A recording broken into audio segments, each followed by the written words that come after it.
नमस्कार। Voice for blind के सौजन्य से बजट 2025-26 जिसे अनीता शर्मा द्वारा ध्वनांकित किया जा रहा है।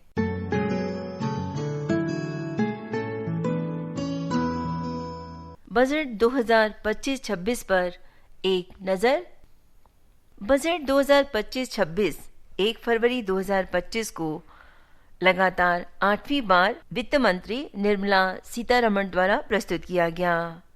इस बजट में विभिन्न क्षेत्रों जैसे कृषि, उद्योग, स्वास्थ्य और शिक्षा के लिए विशेष आवंटन की उम्मीद दिखाई गई, जिससे आम जनता को राहत मिलने के आसार नजर आ रहे हैं और रोजगार के अवसर बढ़ते हुए दिख रहे हैं। ये बजट आत्मनिर्भर भारत की दिशा में एक महत्वपूर्ण कदम बताया जा रहा है। 2025-26 के बजट का थीम है सबका विकास। इसी पर आधारित केंद्रीय बजट समावेशी विकास, गरीबी उन्मूलन, गुणवत्तापूर्ण शिक्षा और आर्थिक सशक्तिकरण को बढ़ावा देने के साथ विकसित भारत के लिए एक मजबूत आधार तैयार करने पर केंद्रित है। बजट 2025-26 की हेडलाइन को विभिन्न समाचार पत्रों में अलग अलग तरह से प्रस्तुत किया है। नई दुनिया ने लिखा है कि मध्यम वर्ग की बल्ले बल्ले हो गई है, तो वहीं दैनिक भास्कर लिखता है कि वेतन भोगियों का वसंत है 2025-26 का बजट, और अमर उजाला लिखता है जो सबका विकास लक्ष्य के साथ केंद्रीय बजट 2025-26 का उद्देश्य सभी क्षेत्रों में संतुलित विकास को प्रोत्साहित करना है। हालांकि 2025-26 के बजट की थीम सबका विकास है। 2025-26 बजट पे क्या है, इस पर एक नजर डालते हैं।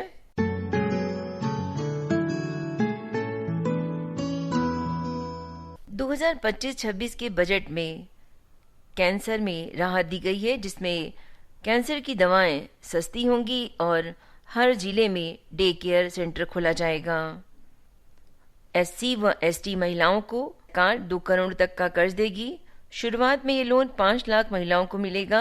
सरकार उन्हें वित्तीय सहायता के साथ ही मेंटरशिप की ट्रेनिंग भी दिलाएगी। महिलाओं और बच्चों के पोषण को मजबूत बनाने के लिए सक्षम आंगनवाड़ी और पोषण 2.0 योजना बढ़ाएंगे। इसका असर ये होगा कि आदिवासी वर्ग की महिलाओं को उद्यम लगाने का मौका मिलेगा। पोषण योजना से 8 करोड़ बच्चों व 1 करोड़ गर्भवती महिलाओं को लाभ होगा। नए उद्यमियों को बढ़ावा देने के लिए 10,000 करोड़ रुपए का फंड बनाया जाएगा। इससे वेंचर कैपिटल निवेश प्रोत्साहित होगा। नया फंड इन इकाइयों को आर्थिक मदद देगा। स्टार्टअप को मिलने वाली आयकर छूट 2025 में समाप्त हो रही थी, उसे बढ़ाकर 2030 तक कर दिया है। इसके अलावा देश में 500 करोड़ रुपए में 3 एआई उत्कृष्टता केंद्र खोले जाएंगे जो एआई कौशल को बढ़ावा देंगे। इसका असर ये होगा कि अभी जहां पर 1.52 लाख स्टार्टअप 17 लाख जॉब दे रहे हैं, नए फंड से नई इकाइयां बनेंगी और नए जॉब आएंगे। 25-26 के बजट में 2 बड़ी घोषणाएं हुई हैं। पहली, बैंक से ज्यादा 1 लाख रुपए तक की कमाई पर टीडीएस नहीं कटेगा। पहले ये सीमा 50,000 रुपए थी। दूसरा, जिनके पास पुराने नेशनल सेविंग स्कीम एनएसएस खाते हैं और जिनमें अब ब्याज नहीं मिलता, उनमें अगस्त 2024 के बाद की गई निकासी टैक्स फ्री है। एनपीसी वात्सल्य खाते वालों को एनएसएस जैसे लाभ मिलेंगे, हालांकि ये ओवरऑल लिमिट के तहत होगा। इस बजट में ऐसे कामगार जो ओला, उबर, स्विगी, जोमेटो जैसी संस्था या फर्म में अनुबंध काम करते हैं, उन्हें गिग वर्कर्स कहा जाता है। उनके लिए सामाजिक और आर्थिक विकास की योजना लाई गई है। उनको 5 लाख रुपए के फ्री इलाज वाली पीएम जय योजना से भी जोड़ा जाएगा। घरेलू स्तर पर मैन्युफैक्चरिंग को बढ़ावा देने के लिए टैक्स इंसेंटिव शुरू किया गया है। इसमें cobalt powder, zinc, lead, lithium, ion battery और अन्य स्क्रैप जैसे खनिजों से बेसिक कस्टम ड्यूटी हटा दी गई है। ये सभी चीजें सेमीकंडक्टर और बैटरी जैसे चीजों को बनाने के लिए बहुत ही महत्वपूर्ण है। इसके अलावा ईवी निर्माण में ज़रूरी 35 एडिशनल चीज़ें और फ़ोन बैटरी बनाने में काम आने वाली 28 चीज़ें कर मुक्त कर दी गई हैं। इसका असर ये होगा कि ईवी की प्रोडक्शन कॉस्ट घटेगी, लिथियम बैटरी के लिए चीन पर निर्भरता कम होगी। 2025-26 के बजट में 3 और महत्वपूर्ण घोषणा उद्यम क्षेत्र में की गई हैं। पहली, सूक्ष्म एवं लघु उद्यम के लिए बैंक से क्रेडिट गारंटी कवर के अंतर्गत लोन की सीमा 5 करोड़ से बढ़ाकर 10 करोड़ कर दी गई है। और दूसरा, जो उद्यम 2.5 करोड़ पहले 1 करोड़ तक निवेश करते हैं, वह सूक्ष्म जो 25 करोड़ यानी पहले 10 करोड़ तक करते थे, वो लघु, और जो 125 करोड़ यानी पहले 50 करोड़ तक निवेश करते थे, वो मझोले उद्यम कहलाएंगे। तीसरी घोषणा है 10 करोड़ टर्न ओवर वाले सूक्ष्म, 100 करोड़ वाले लघु, 500 करोड़ टर्न ओवर वाले मझोले उद्यम कहलाएंगे। इसका असर ये होगा कि ज़्यादा लोन मिलेगा, इससे रोजगार और बढ़ेगा। सब्सिडी वाले किसान क्रेडिट कार्ड पर 5 लाख रुपए तक का कर्ज लिया जा सकेगा। अभी ये सीमा 3 लाख है। इससे 7.7 करोड़ किसानों को फायदा होगा। 100 जिलों में प्रधानमंत्री धन धान्य कृषि योजना लॉन्च की गई है। ये वो जिले हैं जहां उत्पादन कम होता है और औसत से कम क्रेडिट पैरामीटर है। इस योजना से 1.7 करोड़ किसानों को फायदा होगा। गांव में रोजगार के नए अवसर तैयार करने के लिए ग्रामीण समृद्धि कार्यक्रम आएगा। इसका असर ये होगा कि देश में 7.75 करोड़ केसीसी कार्ड नई घोषणा से समय पर कर्ज चुकाने वालों को लाभ मिलेगा। नए बजट में ज्वेलरी और उससे संबंधित आयातित उत्पादों पर सीमा शुल्क को 25% से घटाकर 20% किया गया है। कटौती 2 फरवरी यानी रविवार से लागू होगी। इसमें आभूषणों के विभिन्न हिस्से, गोल्ड स्मिथ, सिल्वर स्मिथ के उत्पाद हैं। प्लेटिनम फाइंडिंग्स पर भी कस्टम ड्यूटी 25% से घटाकर 6.4% कर दी गई है। इससे प्लेटिनम ज्वेलरी की कीमत कम होगी। लैब में हीरा बनाने के लिए आयातित बीजों पर कस्टम ड्यूटी में छूट खत्म होगी। इसका असर ये होगा कि सोना चांदी की घरेलू कीमतें गिर सकती हैं, मांग बढ़ेगी, लैब में बने हीरों का निर्यात बढ़ेगा। केंद्र ने अपने बजट में कुछ नई योजनाएं रोजगार के तौर पर भी घोषित की है। इसमें 5 साल में फुटवियर व चमड़ा इंडस्ट्री में 22 लाख रोजगार बनेंगे। हॉस्पिटलिटी मैनेजमेंट, धार्मिक पर्यटन के लिए कुशल कार्यबल तैयार होगा। होम स्टे के लिए मुद्रा लोन, इससे 50 लाख रोजगार आएंगे। एमएसएमई को छूट और स्टार्टअप के 10,000 करोड़ के बजट से 50 लाख तो पीएम स्वनिधि विस्तार योजना से 10 लाख से ज़्यादा नए स्ट्रीट वेंडर्स को अवसर मिलेंगे। गांवों में तकनीकी और कौशल प्रशिक्षण देने की स्कीम से करीब 50 लाख नए रोजगार बनेंगे।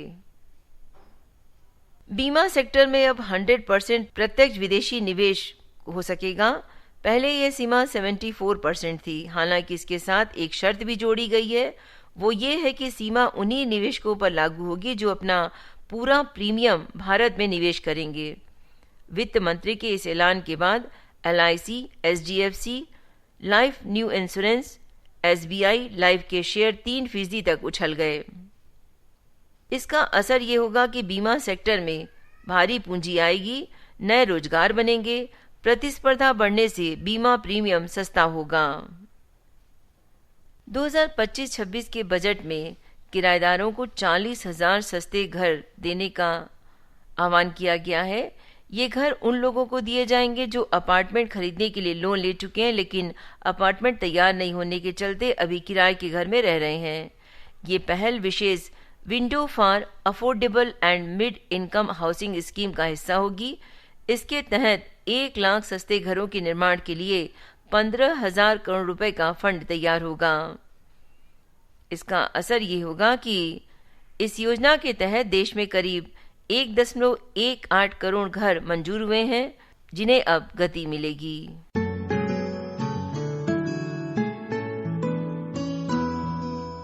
बजट में क्या सस्ता होगा, क्या महंगा होगा, इस पर भी एक संक्षेप में नज़र डाल लेते हैं। इस बजट में जो सस्ता हो रहा है वो है मेडिकल उपकरण, एलईडी, भारत में बने कपड़े, mobile phone battery, leather jacket, जूते, बेल्ट, पर्स, ईवी वाहन, एलसीडी, एलईडी टीवी, हैंडलूम कपड़े इत्यादि। और महंगे होने वाले सामान हैं टीवी, फ़ोन में लगने वाले flat panel display, knitted fabrics, smart meter, solar cell, आयातित जूते, आयातित जहाज, पीवीसी फ्लैग शीट, आयातित बुने कपड़े। किसान क्रेडिट कार्ड की सीमा 3 लाख से बढ़ाकर 5 लाख रुपए कर दी गई है। 2014 के बाद स्थापित 5 आईआईटीज में नया बुनियादी ढांचा आईआईटी पटना का विस्तार किया जा रहा है। अगले वर्ष मेडिकल कॉलेज में 10,000 सीटें, 5 वर्षों में 75,000 सीट बढ़ेगी, ऐसी बात कही गई है। कृत्रिम बुद्धिमत्ता यानी एआई के उत्कृष्टता केंद्र के लिए 5,000 करोड़ रुपए आवंटित किए गए हैं। बिहार में पटना हवाई अड्डे के अलावा नए ग्रीनफील्ड हवाई अड्डों की सुविधा भी दी जाएगी। निजी क्षेत्र के अनुसंधान एवं विकास यानी R&D के लिए 20,000 करोड़ रुपए का प्रावधान रखा गया है। 50 प्रमुख पर्यटन स्थलों का विकास, विशेष रूप से बुद्ध से जुड़े हुए स्थलों पर ध्यान दिया जाएगा। हील इन इंडिया पहल को बढ़ावा दिया जाएगा। 12 लाख रुपए तक की कमाई पर कोई टैक्स नहीं लगेगा। खिलौना सेक्टर के लिए विशेष स्कीम लाने की बात कही गई है। 22 लाख लोगों को लेदर इंडस्ट्री से रोजगार मिलेगा। स्टार्टअप के लिए अब 10 करोड़ रुपए तक के लोन की सुविधा। भारतीय भाषा में डिजिटल पुस्तकें उपलब्ध होंगी। उड़ान योजना में हेलीपैड विकसित किए जाएंगे। पटना एयरपोर्ट को विकसित किया जाएगा। बिहार के लिए ग्रीन फील्ड प्रोजेक्ट की घोषणा की गई है। उड़ान योजना से 120 नए एयरपोर्ट को जोड़ा जाएगा। मिडिल क्लास को इससे फायदा मिल सकता है, ऐसा अनुमान है। होम स्टे बनाने के लिए मुद्रा लोन की घोषणा की गई है। कुछ खास पर्यटक स्थल के लिए वीज़ा मुफ्त में मिल सकेगा। नेशनल जियो स्पेशल मिशन लागू होगा। म्यूजियम को इस मिशन से जोड़ा जाएगा। निर्यात के लिए एक्सपोर्ट प्रमोशन सेंटर खोले जाएंगे। रिसर्च के लिए 20,000 करोड़ रुपए का आवंटन किया गया है। इंश्योरेंस सेक्टर में एफडीआई 75% से बढ़ाकर 100% तक कर दिया जाएगा। सेंट्रल केवाईसी रजिस्ट्री बनाई जाएगी। अप्रत्यक्ष कर को कम करने की घोषणा की गई है, जिससे आम आदमी को फायदा मिल सकता है। 82 सामानों से सेस हटाया गया है।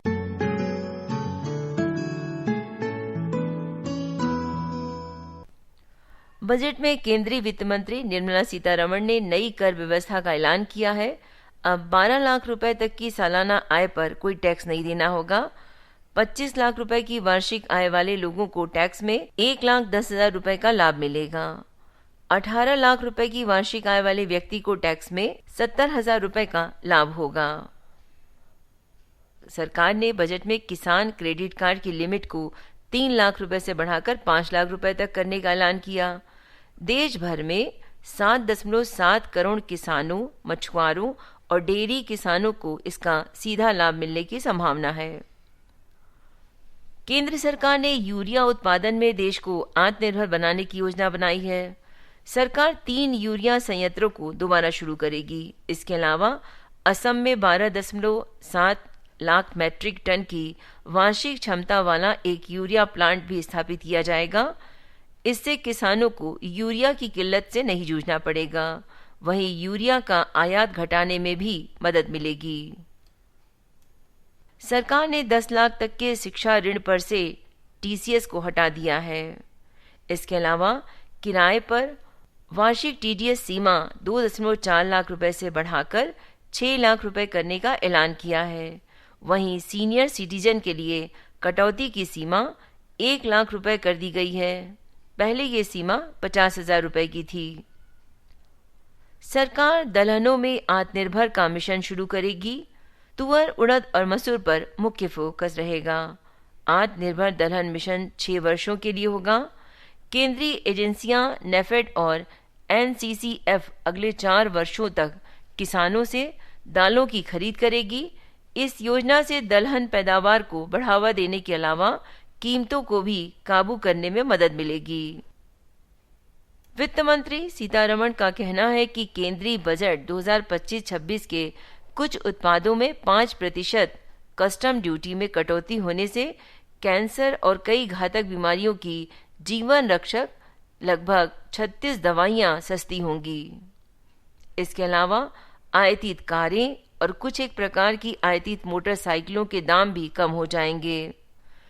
कृषि सेस व विकासात्मक सेस हटाने से भी कई उत्पाद सस्ते हो जाएंगे। इसके अलावा टच स्क्रीन वाले फ्लैट पैनल के डिस्प्ले यूनिट या बड़े आयातित टीवी महंगे हो जाएंगे।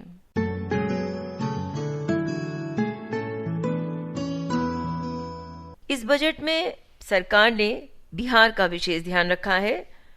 बिहार राज्य में अभी विधानसभा चुनाव होने वाला है। वहां पर ग्रीन फील्ड हवाई अड्डे बनेंगे। पटना एयरपोर्ट की क्षमता बढ़ाई जा रही है। आईआईटी पटना का भी विस्तार किया जा रहा है। मिथिलांचल को पश्चिम कोसी नहर परियोजना की सौगात दी गई है। इससे बाढ़ की समस्या दूर हो सकती है। साथ ही 50,000 हेक्टेयर से अधिक भूमि पर खेती करने वाले किसानों को सीधा फायदा दिया जा रहा है। इसके अलावा बिहार राज्य में मखाना बोर्ड बनेगा जो उसके उत्पादन, प्रसंस्करण, मूल्य संवर्धन और विपणन में सुधार लाएगा।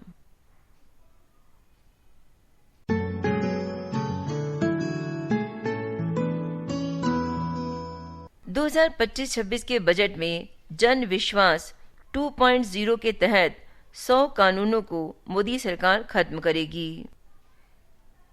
उड़ान योजना नए स्वरूप में पेश की जाएगी। इस योजना के तहत 120 नए स्थल जोड़े जाएंगे। योजना में 4 करोड़ अतिरिक्त यात्रियों को जोड़ने का लक्ष्य रखा गया है। 5 विश्व स्तरीय कौशल केंद्र बनाए जाएंगे जिनकी विदेश के साथ भागीदारी होगी। अब 2 प्रॉपर्टी होने पर आयकर दाता को किसी प्रकार का कोई टैक्स नहीं देना होगा। पहले ये छूट केवल 1 प्रॉपर्टी तक ही सीमित थी। 2025-26 के बजट में बिजली की उपलब्धता बढ़ाने के लिए वर्ष 2047 तक कम से कम 100 गीगावाट परमाणु बिजली पैदा करने का लक्ष्य रखा गया है। हर घर नल से जल के लिए जल जीवन मिशन योजना की अवधि 2028 तक बढ़ा दी गई है। अर्बन चैलेंज फंड का बड़ा हिस्सा जल आपूर्ति और पानी के पुनः उपयोग पर खर्च होता है। देश में ग्रामीण इलाकों के सभी सरकारी सेकेंडरी स्कूल ब्रॉडबैंड से जोड़े जाएंगे। मेडिकल कॉलेज में 5 साल में 75,000 सीटें बढ़ाई जाएंगी। अगले साल 10,000 सीटें जुड़ेंगी। अगले 3 वर्षों में सभी जिला अस्पतालों में डे केयर कैंसर खोला जाएगा। नारी सशक्तिकरण को ध्यान में रखते हुए पहली बार उद्यमी बनने वाली 5 लाख SC/ST महिलाओं को 2 करोड़ तक का लोन दिया जाएगा। आंगनबाड़ी व पोषण 2.0 की शुरुआत होगी और जिससे 1 करोड़ गर्भवती लाभान्वित होंगी। इस बजट में रेलवे को 2.52 लाख करोड़ रुपए आवंटित किए गए हैं, जिसके अंतर्गत 200 वंदे भारत ट्रेनों का निर्माण संभावित है। सामरिक चुनौतियों के बीच रक्षा बजट में स्थिरता की राह पर सरकार है। मैन्युफैक्चरिंग को साध कर रोजगार और खपत बढ़ाने की कोशिश की जाएगी। इस बजट के अंतर्गत 2025-26 का बजट कहा जा रहा है कि मध्यम वर्ग पर लक्ष्मी की कृपा बरसने वाला है।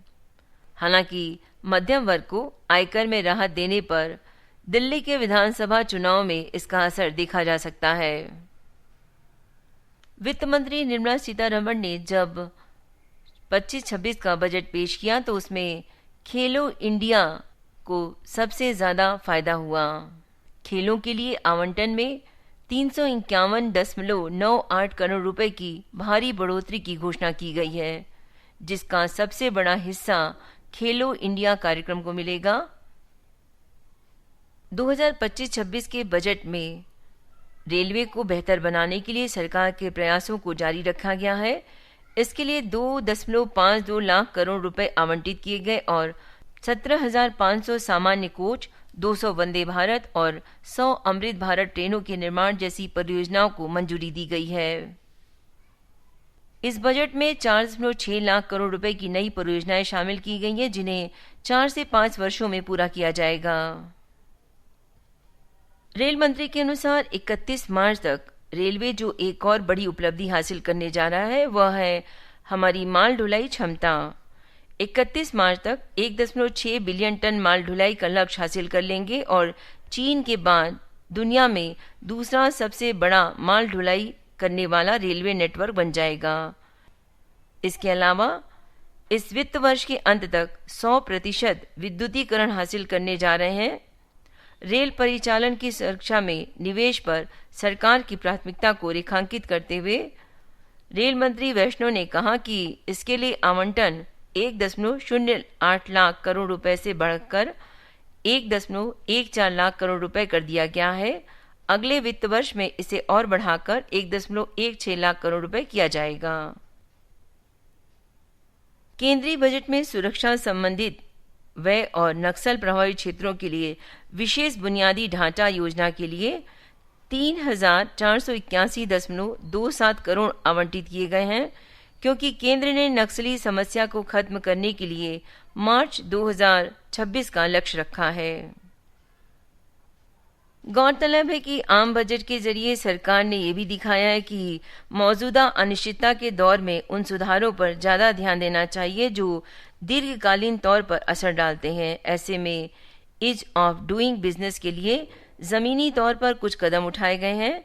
पहली बार आम बजट के जरिए राज्यों में लाइसेंस राज और प्रमाणीकरण की आड़ में आम जनता व उद्योग जगत की मुसीबत को दूर करने की कोशिश भी है। इन सुधारों पर सुझाव देने के लिए एक उच्च स्तरीय समिति की गठन की घोषणा की गई है, जिसके सुझावों पर राज्यों के बीच निवेश आकर्षित करने की नई होड़ की शुरुआत हो सकती है। निवेश को लेकर सुझावों पर अमल जारी रखा जाएगा। वित्त मंत्री निर्मला सीतारमण ने पूरे देश को गरीबी से मुक्ति, सभी को अच्छी स्कूली शिक्षा, बेहतरीन व सस्ती स्वास्थ्य सेवाएं, 100% कुशल श्रम और महिलाओं की आर्थिक भागीदारी बढ़ाने की बात कही है।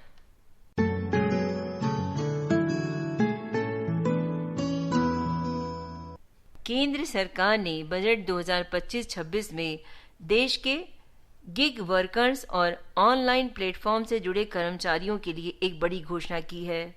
वित्त मंत्री निर्मला सीतारमण ने संसद में बजट पेश करते हुए कहा कि सरकार गिग वर्कर्स की पहचान और रजिस्ट्रेशन के लिए एक विशेष योजना लागू करेगी, जिसके तहत food delivery, cab driver, freelancer, logistics और ऑनलाइन सर्विसेज में काम कर रहे लगभग 1 करोड़ वर्कर्स को सोशल सिक्योरिटी और हेल्थ केयर बेनिफिट्स मिलेंगे। सबसे पहले समझते हैं कि आखिर गिग वर्कर्स होते कौन हैं। काम के बदले भुगतान के आधार पर रखे गए कर्मचारियों को गिग वर्कर कहा जाता है। हालांकि ऐसे कर्मचारी कंपनी के साथ लंबे समय तक भी जुड़े रहते हैं।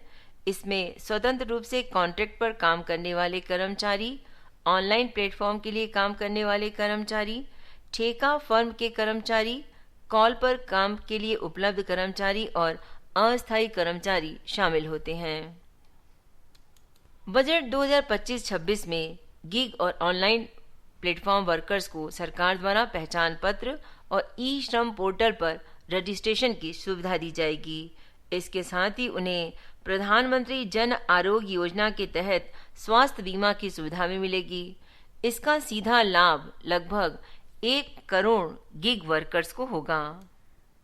अगर देखा जाए तो आज के दौर में food delivery, cab driver, freelancer, logistics और ऑनलाइन सर्विसेज में लाखों लोग गिग वर्कर के रूप में काम कर रहे हैं। इनका रोजगार अस्थायी होता है और इन पर कंपनियों की तरफ से कोई अतिरिक्त सुरक्षा या लाभ नहीं दिया जाता।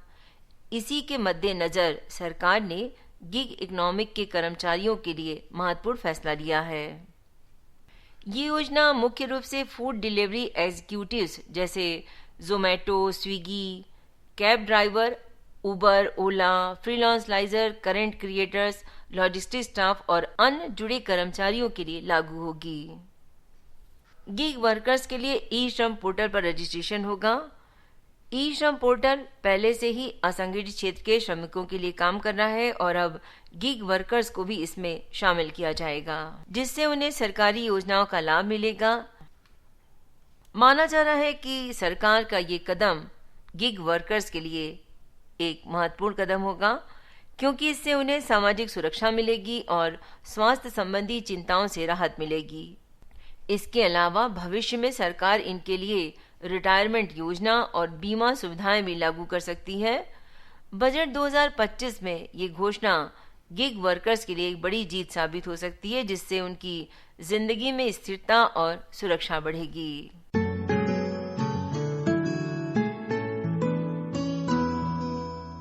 कुछ रोचक तथ्यों के साथ बजट से संबंधित कुछ महत्वपूर्ण जानकारी, जिसे अनीता शर्मा द्वारा ध्वनांकित किया जा रहा है।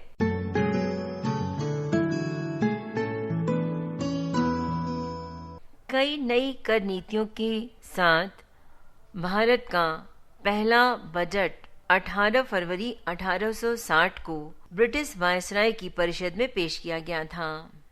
स्वतंत्र भारत का पहला बजट 26 नवंबर 1947 को आर.के. षणमुखम चिट्टी द्वारा पेश किया गया था। 1924 से 1990 तक बजट के भाषण का समय फरवरी के अंतिम कार्य दिवस को शाम 5 बजे रखा गया था। ये प्रथा सर बेसिल ब्लैकेट द्वारा शुरू की गई थी, ताकि वित्तीय लेखा जोखा तैयार करने वाले अधिकारियों को आराम मिल सके। हालांकि सन 2000 में यशवंत सिन्हा, जो वित्त मंत्री थे उस समय, उन्होंने सुबह 11 बजे बजट पेश करने की प्रथा शुरू की थी।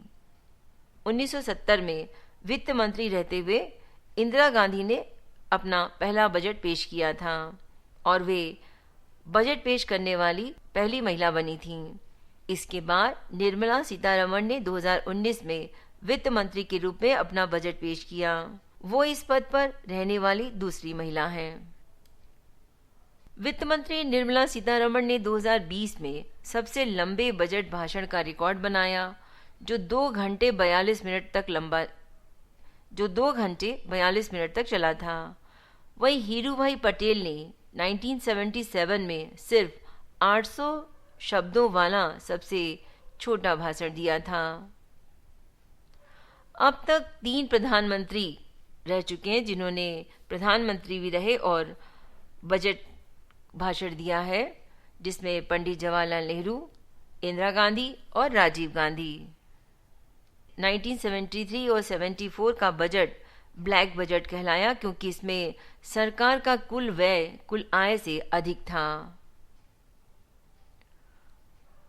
बजट की कुछ परिपाटी है, जैसे कि बजट छपने से पहले वित्त मंत्रालय में हलवा खाने की रस्म निभाई जाती है। इस रस्म के दौरान और बाद में वित्त मंत्रालय के अधिकारी किसी भी बाहरी संपर्क से दूर रहते हैं और केवल अपने काम पर ध्यान केंद्रित करते हैं। वित्त मंत्री के तौर पर निर्मला सीतारमण का साड़ी शास्त्र भी जान लिया जाए।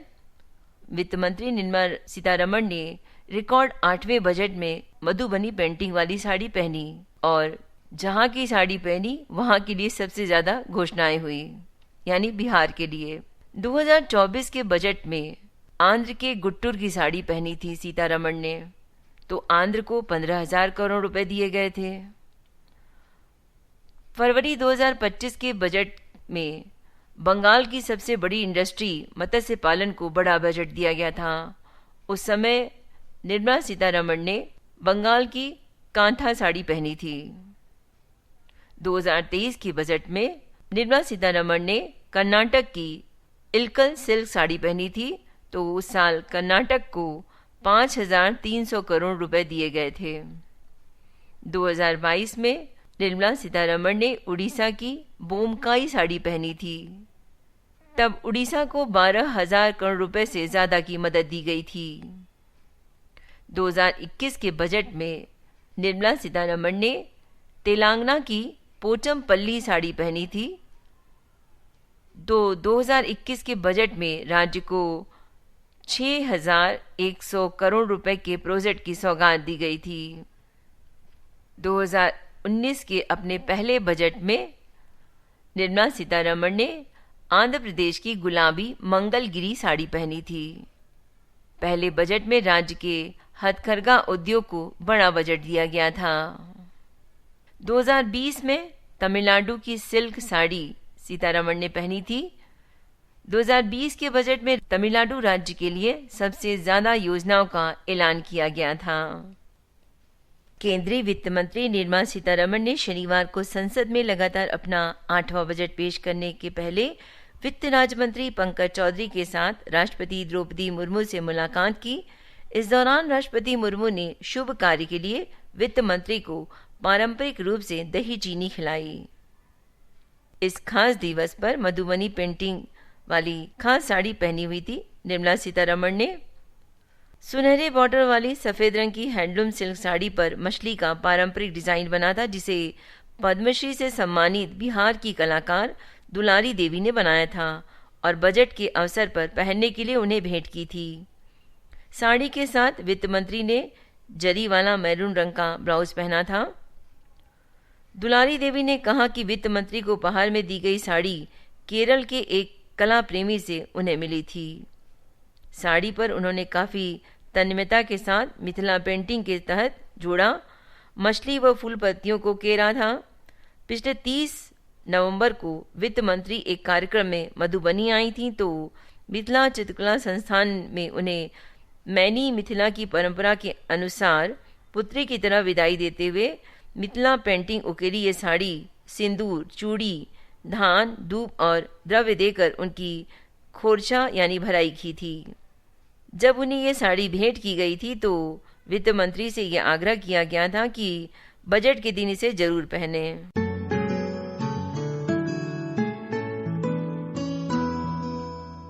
बजट से जुड़ी हुई ये जानकारी आपको कैसी लगी? आप अपनी राय हमें मेल कर सकते हैं या व्हाट्सएप कर सकते हैं। मेल आईडी है voiceforblind@gmail.com। धन्यवाद। जय हिंद, जय भारत।